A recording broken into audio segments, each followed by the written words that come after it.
August 4th, 2020, high noon, a luxury street in downtown Chicago, the Gold Coast, where billionaires shop and tourists take pictures. In the middle of that calm, a rapper named FBG Duck steps out of a store. He doesn't make it back to his car.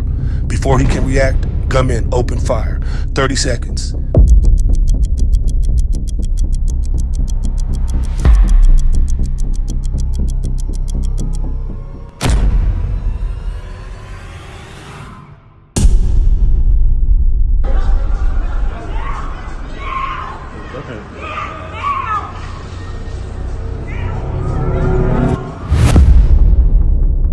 Then silence, 16 bullet holes in his body, and one empire left bleeding on the sidewalk. But here's what nobody understood that day. That single murder, that one loud public hit in broad daylight, would become the weapon that brought down an entire gang empire. Not through street war, not through retaliation, through a courtroom. The men who thought they'd won hadn't. They just signed their own names to the evidence. This is the story of OBlock, one of the most notorious street organizations in America, a name that drills itself into Chicago's history like a scar.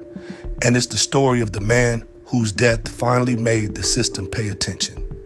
A man the streets knew as Duck. Before we get to the murder, before the trial, before the empire crumbled, you need to understand who he was and why his death meant so much more than one life lost. Because this wasn't just a killing, it was a war that had been brewing for years.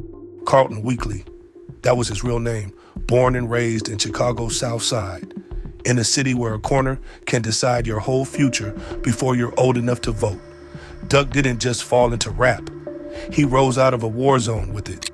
He belonged to the Tookaville faction of the Gangster Disciples, a crew locked in a bitter, bloody feud with OBlock, a faction of the Black Disciples.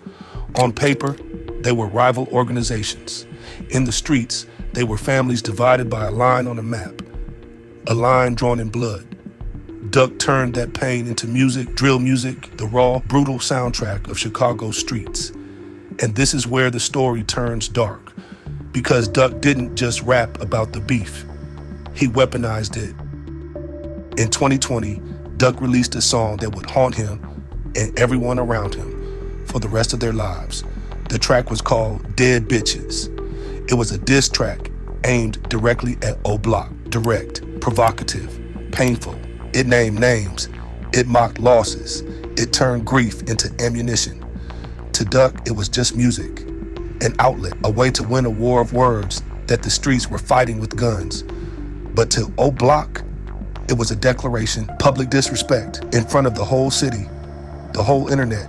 In the code of the streets, that couldn't stand. There was only one acceptable response. But here's what the streets didn't know. Someone in OBlock was about to do something that would change everything, something that would hand the government the key to the entire empire. The man at the center of that decision was a rising drill star himself, King Von, real name Davon Bennett. Von was OBlock's most famous voice, and prosecutors would later say he placed a bounty on Duck's head, a price on a rival rapper's life. That bounty would become a central thread in the government's case. A chilling detail, a rap career, and a murder plot tangled in the same threads. But Von would never stand trial for it. In November 2020, just months after Duck's death, King Von was gunned down in Atlanta in an apparent street confrontation outside a lounge. He was 26, dead before the case ever reached a courtroom. But the trail of evidence he left behind, that survived, because Von had done something OBlock's older, smarter members never would have. He'd recorded everything. Here's where the story flips, and it flips hard. For years, OBlock operated in the shadows. Violence, intimidation, control, all of it hidden behind a code of silence. Nobody talked, nobody snitched. The system couldn't touch them until the day they killed the wrong man in the wrong place. The Gold Coast wasn't the South Side. It wasn't their turf. It was a tourist district in the heart of downtown Chicago, cameras everywhere, witnesses everywhere, a brazen daylight hit that the city couldn't ignore. The FBI couldn't ignore it either. And this is the moment everything changed, because federal prosecutors didn't just want the shooters, they wanted the whole operation, the entire OBlock structure, and they had a weapon the streets never saw coming. That break coming with multiple arrests of gang members. Those who were involved in what the feds say were multiple crimes throughout the city, explaining that murder in broad daylight, they say, was done for a reason. Prosecutors also used social media and music videos to build a case. They say the men used both to publicly claim acts of violence, taunt rival gangs, and again, improve ranking and status. According to the indictment, all 5 are members of the Southside Gang, a group known to use its music and social media to influence violence. That weapon was the music itself. Prosecutors built a RICO case, a racketeering conspiracy, arguing that OBlock wasn't just a group of friends. It was a criminal enterprise, a business, and like any business, it had a bottom line: control, territory, revenge. And to prove it, they did something unprecedented. They played the drill music in open court, song after song, video after video. The hyper-violent lyrics that OBlock had posted for the world now projected onto a federal courtroom screen as evidence of a criminal conspiracy. Duck's own "Dead Bitches" was played to the jury. King Von's videos too. The government argued these weren't just entertainment. They were the public face of an ongoing war, proof of motive, proof of intent. Defense lawyers pushed back hard. Their argument: drill rap is art, strictly for entertainment, fiction, no different from a horror movie. But the question hung over the entire trial like a shadow. Where does the art end and the confession begin? For weeks, the federal courthouse in Chicago became a stage, beats blasting, witnesses testifying, a case that spotlighted the toxic connection between a city's gang culture and its most famous music. And in the end, the government got its empire. 6 men, 6 associates of the OBlock faction, each one convicted of racketeering conspiracy, charges that included the murder of FBG Duck, Marcus Smart, Christopher Thomas, Kenneth Robertson, Charles Liggins, Carlos Offord, Ralph Turpin. 6 names, 1 verdict, a jury saying in unison, this was a conspiracy.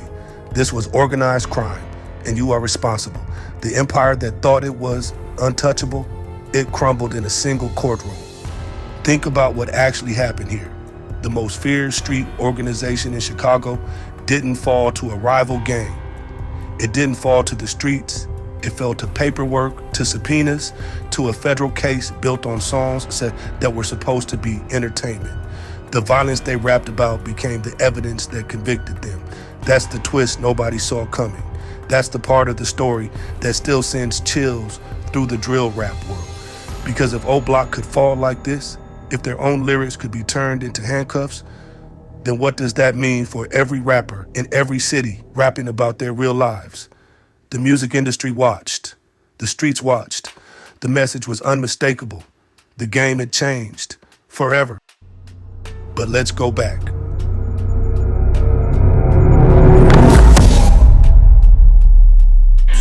To the moment it all started. To the day the Gold Coast turned red. Duck didn't die in a gangland alley. He died in one of the most public, most visible places in all of Chicago.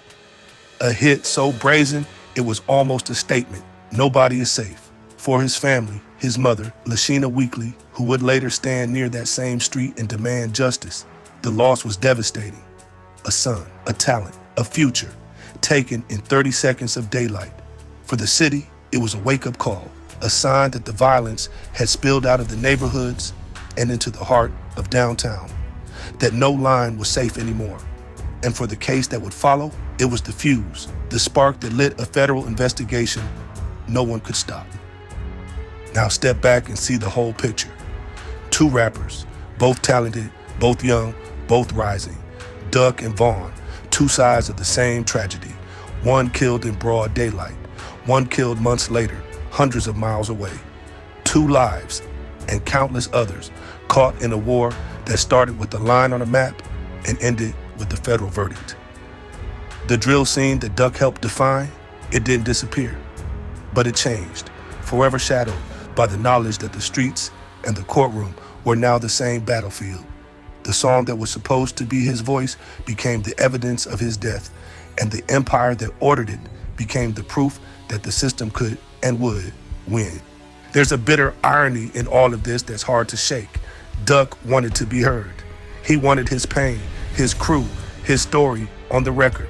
And in the end, the entire world heard it in a courtroom at a murder trial as the soundtrack to his own death. His music won the attention he craved, but it came at a cost no one could have predicted. The streets took his life, the system used his voice. And OBlock, the empire that thought killing him would silence their problems, discovered too late that some deaths don't end wars. They start trials.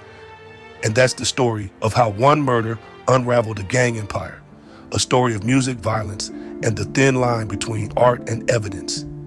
If this kind of deep, untold history is what you're here for, if you want the real stories behind hip-hop's most legendary and darkest moments, then you're in the right place.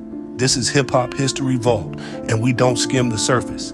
If this video gave you something, do one thing. Hit that like button, then subscribe and turn on the bell, because the next story is already waiting. The streets talk, we document, and you're not going to want to miss what's next. See you in the vault.